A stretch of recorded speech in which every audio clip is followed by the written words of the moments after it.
Welcome to the intersection of technology, cybersecurity, and society. Welcome to ITSP Magazine. You're listening to a new The National Blast podcast with Keenan Skelly. Join Keenan and guests as they blast you to a place that is certainly not boring, yet still giving you highlights from areas in cyber where key policies and legislation are needed, exist, but aren't enforced, or no one is even talking about it. Knowledge is power, now more than ever.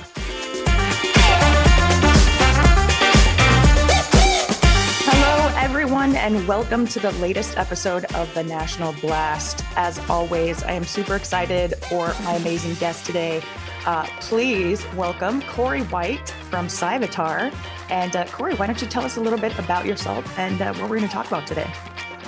Okay, well, thank you for having me. It's an honor to be on. So a little bit about myself. I've been doing cybersecurity the last 26 years. So yeah, been around the block a little bit. So I can give lots of war stories and just background and perspective on things.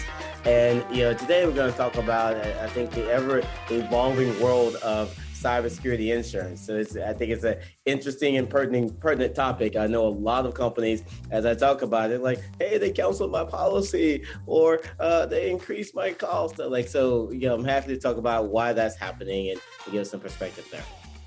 All right, great. So in terms of the cyber insurance piece of it, what have you kind of experienced in the past as cyber insurance kind of came out of nowhere? I know I myself have also been in this field for a long time. And I remember when it first started coming out, there was a lot of question about, can companies even make this happen? Can they implement it, effectively? Can they keep up with it? Things of that nature. So maybe if you could give us just a little mini history on kind of how we got to where we're at and how that relates to how everybody's getting canceled right now. Yeah, it came out. I actually don't know exactly how many years ago. I'd say it really started getting popular. I'd say around 10 years ago. And there were some companies that were ahead of the curve in getting it. But at the end of the day, the idea was, we're going to get cybersecurity insurance. And so if we do have an incident, then, it's covered. We don't have to worry about it. And it was used as a way to accept some of the risk. Like, hey, we're not going to do these things because we got insurance, and insurance will cover it should that happen, right? And so it was always a risk equation for the companies. Now, on the insurance company side of things, they weren't that mature because they didn't have proper models to model this. It just was not enough data to know, okay, is this a good company that we should insure? Or should we not insure this company?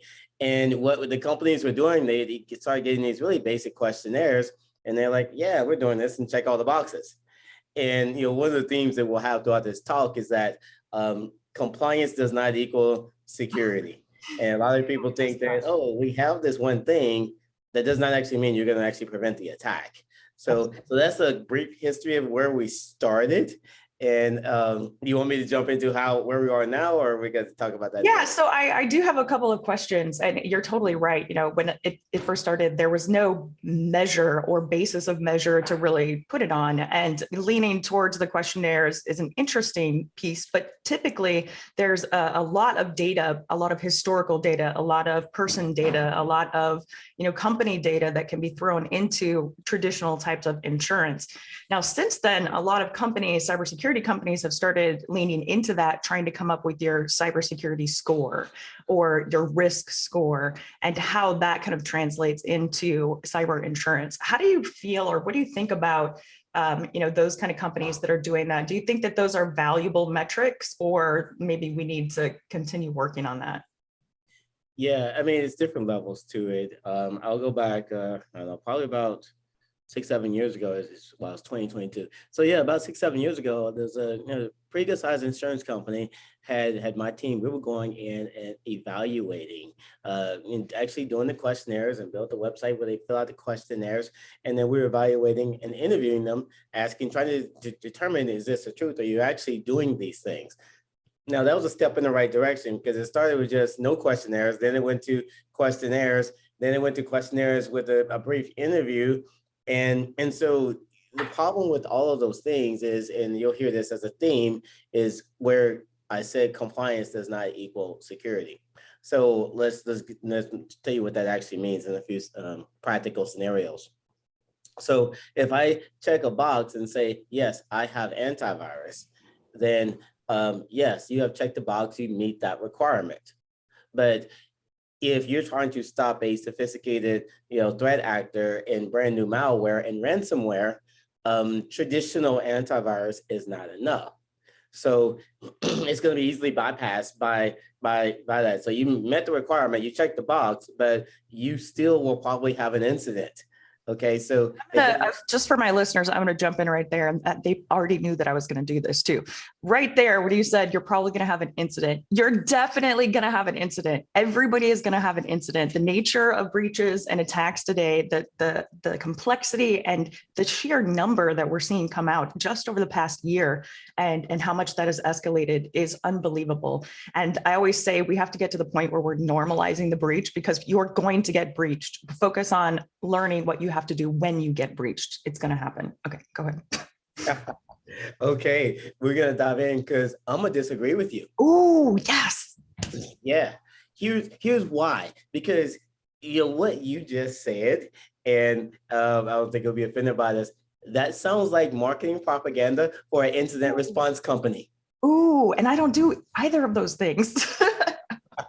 So I know a lot of people that run incident response companies. I ran an incident response division I've done incident response for, I don't know, probably the last 15, 20 years or so. And so the whole concept of, yes, you will get breached, you just need to be prepared for that. Well, we've overcorrected in that category, right? So I break down the breaches into two separate categories. And a little bit about my background, I've done some of the largest breaches in the world over the last 15, 20 years. So some pretty well-known ones. Great. I mean, not great. Obviously that sucks, but you gained a lot of experience from it, right? Yes, but I think they simply fall into two categories.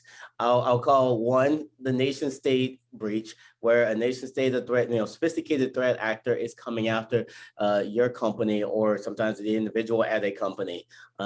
That's gonna happen. I will agree with you there. That breach will absolutely happen. The second one is what I call the drive-by breach. Okay, the drive-by incident. Okay. So if you're sitting on the internet and you have a company, you're on the internet, you're being scanned for vulnerabilities about every 2 seconds, okay? Mm-hmm. Now, if somebody's able to drive by and scan and see, oh, wow, you're not using multi-factor authentication. Oh, wow, you haven't patched the latest, security vulnerability that can easily exploit and get a command shell on your system in seconds. You haven't done that. You aren't using proper antivirus, or that next-gen antivirus that can actually stop the execution of malware when I drop my tools on it, on your system. Make you absolutely susceptible to the drive-by. Right. I love that analogy. That's actually great. Here's the analogy. Think about it. If I'm driving through your neighborhood and I look at all the houses, and one house, let's say it's your house, your garage door is open, it's up, right? And your side gate's cracked. Now, every other house is garage doors down, side gates locked. When it gets dark, guess who's going to get breached? Absolutely. Absolutely. Okay. I don't disagree with that at all. And oftentimes, when I'm talking about, why we have to get used to the breach, why we have to just say you're going to get breached, is almost, and definitely given my experience, from more of a policy perspective. Because when we're talking about how people should be secured and what kind of resources are available to them from the federal government, from the state government, from CISA, from, the FTC, from whomever, traditionally we've gone into this place where we're going to fine you. The government is going to fine you. You're going to get this. And that's why companies today, their first response to a breach notification from a security researcher or an incident responder or anyone is call the lawyers, right? Because it's all about protecting, your assets, making sure you don't have to pay a crazy fine, making sure nobody's going to go to jail, ... So we've kind of instilled this culture of fear into companies today. And they're going to get breached. It's going to happen at some time, whether it's a drive-by or whether it's a nation state actor. We need to change the mindset that you don't automatically have to go into sue and screw mode. You should rather go into how can we help and how can we help mode. And I know I'm a dreamer. I'm a crazy, crazy dreamer, but we have to get past this whole blame and shame thing that we're doing with breaches right now. I know you got feelings. I can see him getting ready. Absolutely. So here's a few things. We got to look at ourselves as a cybersecurity industry. If the only thing that we're selling to the uninformed buyer is a detect and respond type of solution, and I've had this conversation many times, oh, you're buying EDR or MDR, endpoint detection and response, managed detection and response, MDR, or extended detection and response. My response back to that buyer, just make sure that they're thinking on the right mindset. Okay, so you're okay being breached. You just want somebody to detect it for you when it happens, and then you're going to pay for the insight. Yeah, no, I'm not saying that should be the case. I'm saying 100% that you should totally be ready to not be breached. But when you do get breached, you should also be ready to deal with other people and organizations in a collective, collaborative way, so that we don't get into the space that we're in now where everybody just tries to sue each other. Oh, yeah, I agree with that. Okay. The point is that we're setting ourselves up for that breach, and then we're suing each other.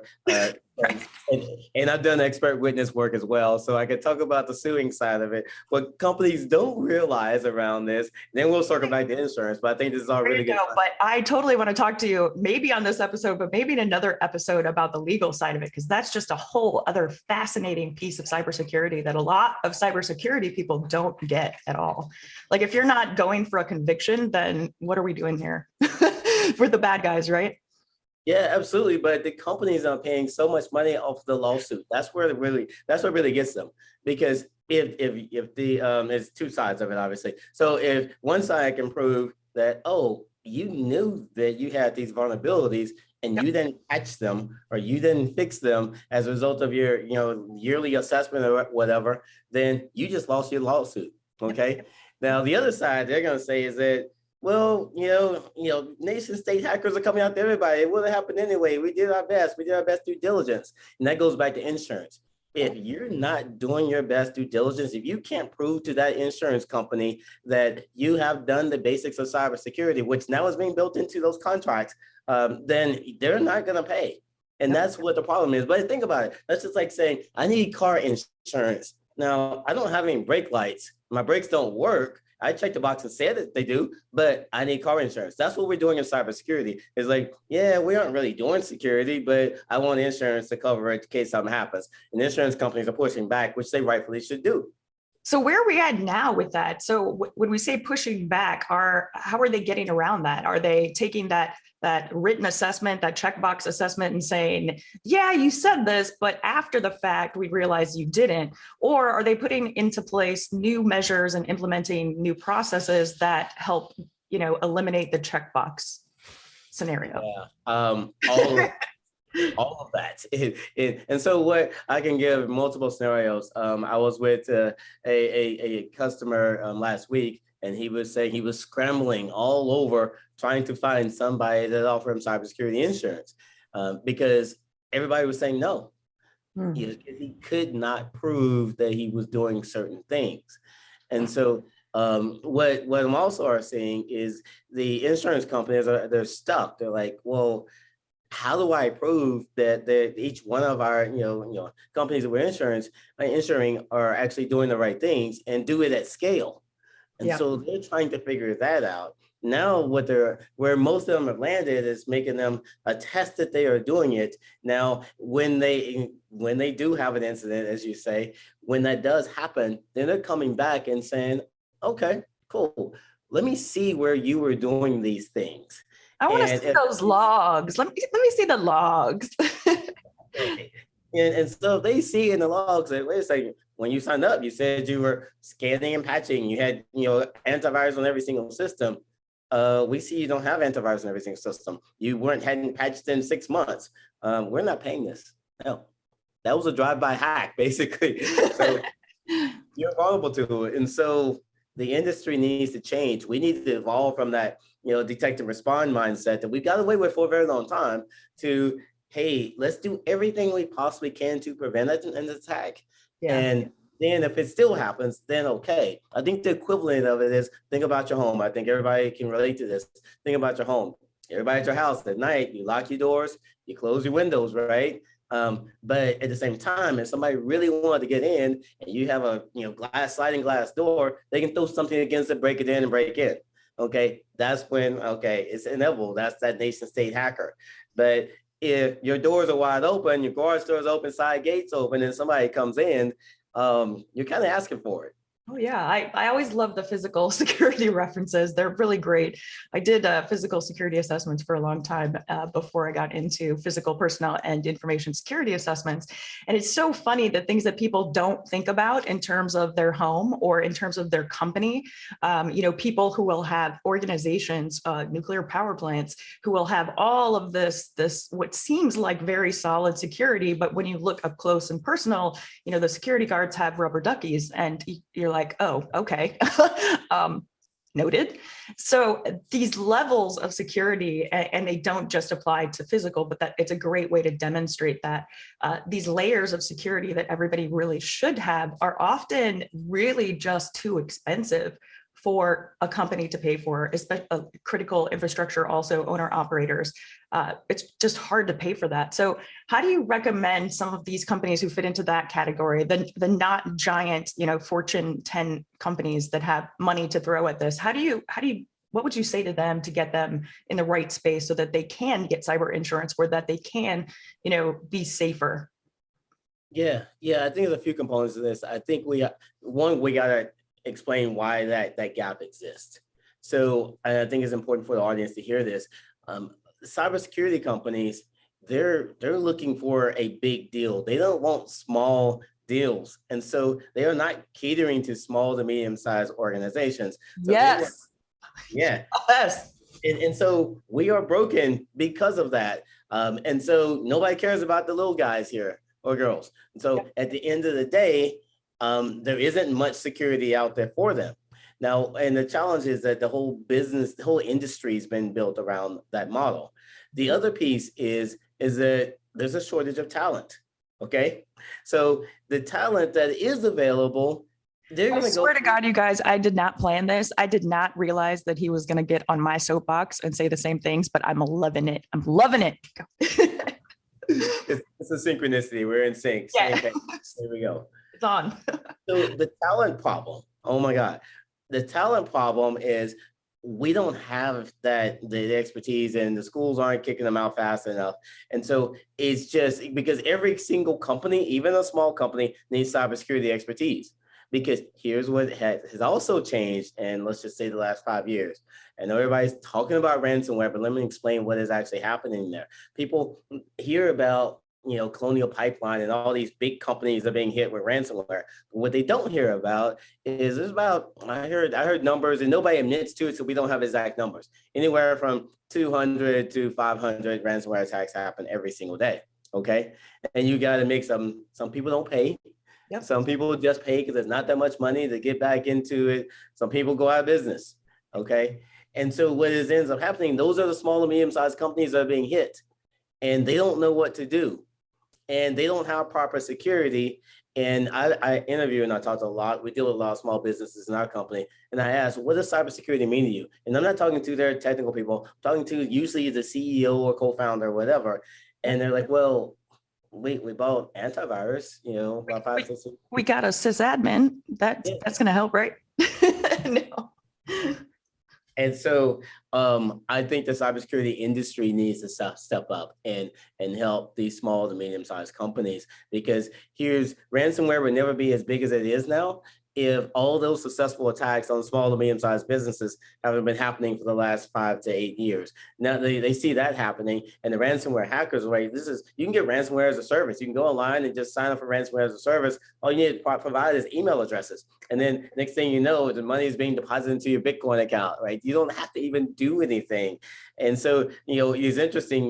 Back in the day, I was a pen tester, hacker, and did all that stuff, right? And it was a little bit harder. Now it's not. Like, everything is so automated. I'm like, oh my God, I want to be a pen tester nowadays because it's so easy. But the hacker stuff is so easy. This whole Log4j thing, it like blows my mind. It blows my mind that some tiny, piece of code was so powerful and manipulated in so many ways. And everybody, you guys know that I'm the CEO of a threat intelligence company. And so we're seeing how they morph it and how they automate it and do these kinds of things. And you're absolutely right. It's so easy. Anybody can do it. Anybody can do it. And that's really scary when you start thinking about it. Yeah, it's that next evolution, right, of where we are. And the cybersecurity industry, we haven't evolved. We're still stuck in this. It's crazy being in tech and literally having a old school business models, using detect and respond and thinking that is it. Legacy, a lot of companies just have legacy antivirus or endpoint protection when there's great tools out there, but nobody knows about them. And then they don't actually implement it to get it locked down. Another thing, I got to go off on patch management. And because it's a big deal. Gil, you talk about like Log4j is Patch Tuesday. So patching once a month is not enough. Oh, no. Every single day, around 50 new vulnerabilities come out every single day. Yep. And I say this as an ex-pen tester. I've run pen testing teams and the security assessment teams for the last, it's like 23 years or so before I stopped and, built a better model. But at the end of the day, what I realized is that it's obsolete. I literally, I was building the business I have now, and one of my old clients was like, well, Corey, you can come do my yearly pen test. And she was like, I hadn't fixed the bleep from last year, but we can come pen test again. And I was like, why would you do that? But she has to do it to check the box as a CISO, knowing that, she wants to do it internally, but internal politics, everything's holding it up, whatever. But that's systemic in this industry. So, a pen test that, if I did, literally, I was talking to a company 3 months ago, actually a month and a half ago, whenever Log4j came out. And they were like, we just finished our assessment like a week before Log4j came out. And I was like, well, that's obsolete. All that is obsolete. You got to go back and reassess and see where the vulnerability is. This is not a once and done thing. This is constant risk assessment. Cybersecurity is constant, continuous risk assessment. Exactly. I preach this all day long. Cybersecurity is hygiene. And I have a really gross analogy, but it's like saying, hey, I brushed my teeth for this year. I'm good. Right. Until your teeth start falling out. And then you're like, oh, but I had that assessment. I went to the doctor one time. What? Okay. Yeah. It does. You see how it does not translate. So you can't say, hey, I did my cybersecurity for the year. I did my assessment for the year. I did my patching for the month. No, it has to be constant. It needs to be continuous. We've been thinking about this the wrong way for so long. So yes, cybersecurity is a $150 billion industry. And guess what? 4,000 plus cybersecurity companies, and the number of hacks are increasing year over year. Why is that happening? Because people aren't doing what they should be doing. That's why. Exactly. Yep. I can't agree more. I love it. Okay, so thinking about cyber insurance and what it could be, or maybe what it should be, what do you hope is the future of cyber insurance? What should it look like? How should they be able to get information? Is it something that becomes a regulated industry? Is it something that the government starts to support? I know right now there's a lot of legislation on the floor that has to do with incident reporting and breach reporting and all of these things, which is really interesting when you think about how that ties into the cyber insurance, space. So would it make sense for them to have some kind of legal or regulatory authority? Is it better to keep them outside of the process and let them figure out how they're going to get to that point on their own? I don't know. What do you think? What is your best, most optimized version of the cyber insurance community interacting with companies? I think it's really simple. It just has to mature. I mean, you think about car insurance or home insurance, those industries they've been doing it forever. Cybersecurity, just isn't there yet. There's not enough, data to model. And the fact that the cybersecurity industry is upside down, where we're so focused on, response-based activities, and we aren't focused on a way to prevent this. I mean, you think about it, that's just like saying, Back to the home analogy, right? And I think it really applies. Is like, I don't have any door locks, in my house, but I have this monitoring system. Anytime the door opens, somebody walks in, then I know when somebody walks in my house. You're like, well, that makes no sense. What about the windows and the open garage and the the no fence? What are you talking about? Yeah, exactly. That's the response. And so I agree with cybersecurity and insurance companies. Like I wouldn't offer it to anybody either, because at the end of the day, if they're sitting there telling me that their doors are open, but they want me to give them insurance, like that makes no sense to me. So we as an industry need to mature. I think insurance may be a way to enforce that we actually are doing the right things and securing our organizations. The last thing is the cybersecurity industry has to be democratized, where it's not available for everyone. It is only available for very large companies. But here's the thing: even large companies are still getting it wrong, even though it's available to them. And this is public, so we can talk about it a lot. But you take the Equifax hack, let's just go through the scenario.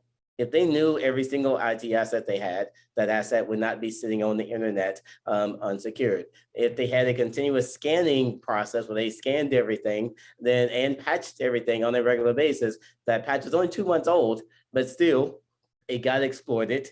And then they went all the way from there, all the way to their internal network, and then exfiltrated all the confidential information out. It was a really noisy attack that, the basics. You look at the CIS-20, Center for Internet Security, the basics, know what IT assets you have, and know what's running on what systems, and doing vulnerability management, scanning and patching, and then monitoring after that. But in many cases, we start with monitoring. We skip the first 4 and then go straight to monitoring, which I'm like, wait a second, you kind of got to do those other things. It's like, I want to monitor on a lockdown and secured environment instead of a completely wide open environment. And that's, again, where we are backwards as an industry, and those things absolutely need to change. While you were talking about that, something that popped into my head is, the burnout that kind of, cybersecurity professionals are feeling. And I think that's kind of part of it, right?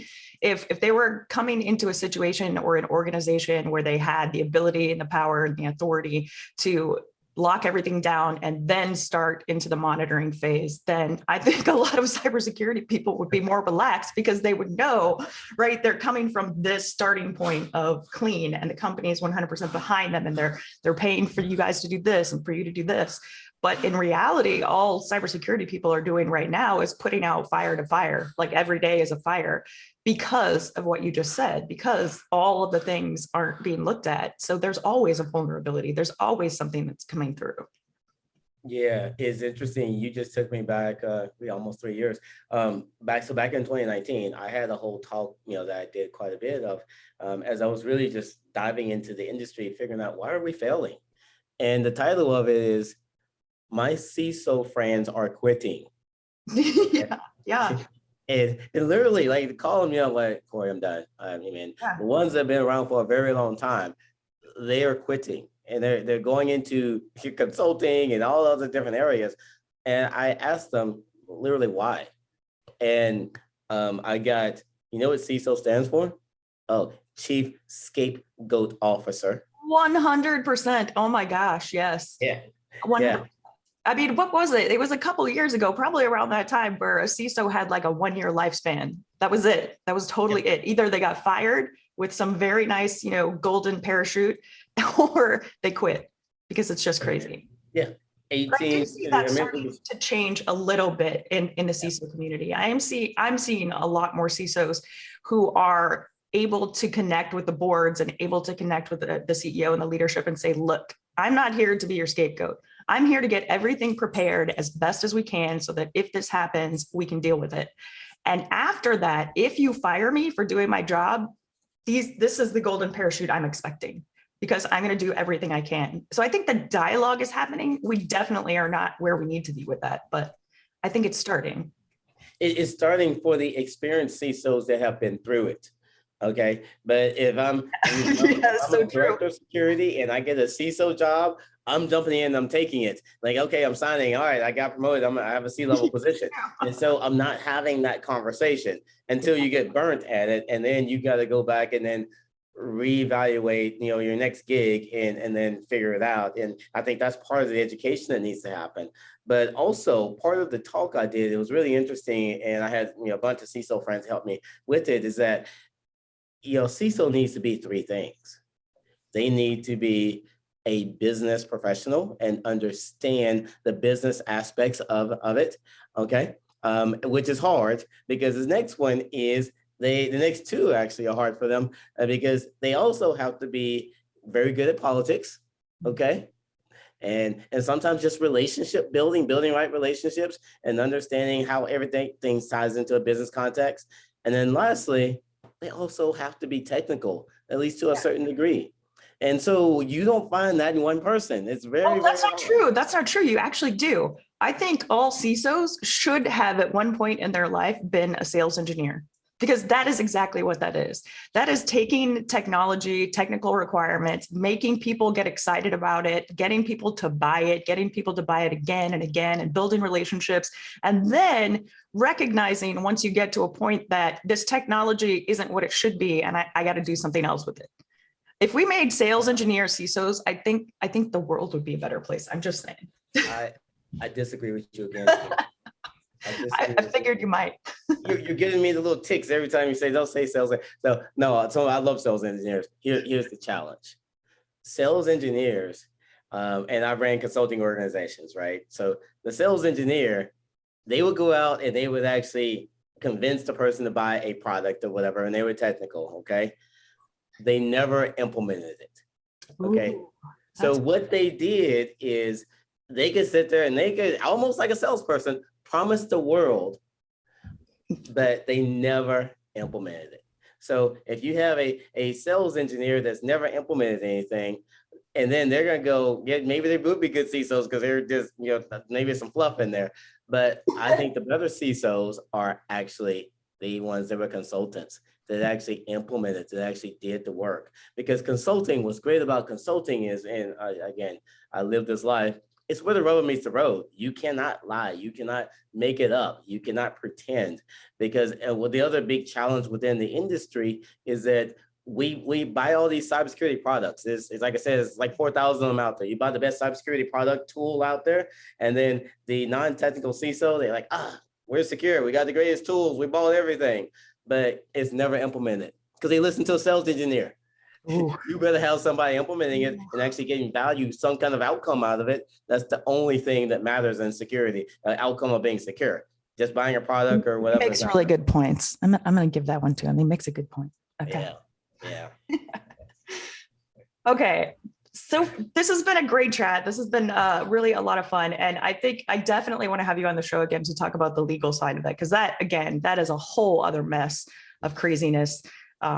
And would just be really interesting. But any final thoughts on, what we can do in cybersecurity, what insurance companies can do over the next year to really kind of tighten the shot group and make for a better couple of years?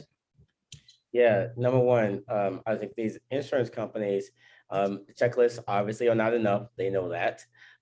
They have to actually verify and then potentially maybe even partner with, a firm that actually does that verification, but they have to verify that these things are actually been done. Like I've bought houses and insurance companies sent somebody out to go and inspect and verify.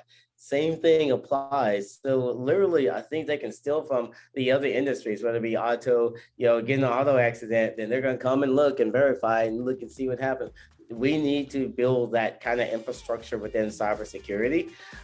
Also, the second thing that ties into it on the end customer side of it, they have to be accountable and not look at just detection type of solutions and understand that they have to do everything they possibly can to prevent an attack.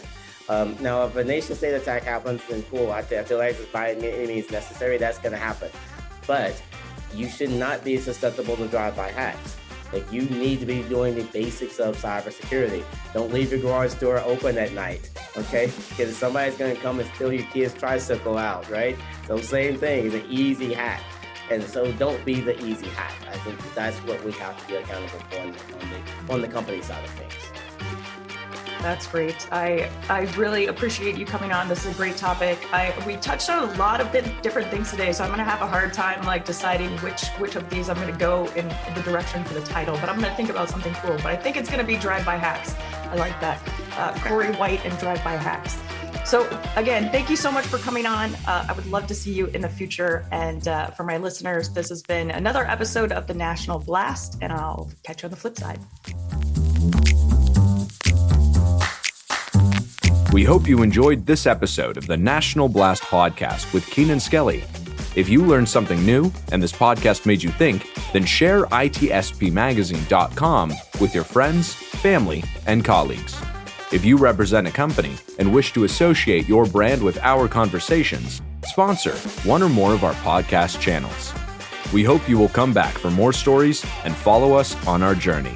You can always find us at the intersection of technology, cybersecurity, and society.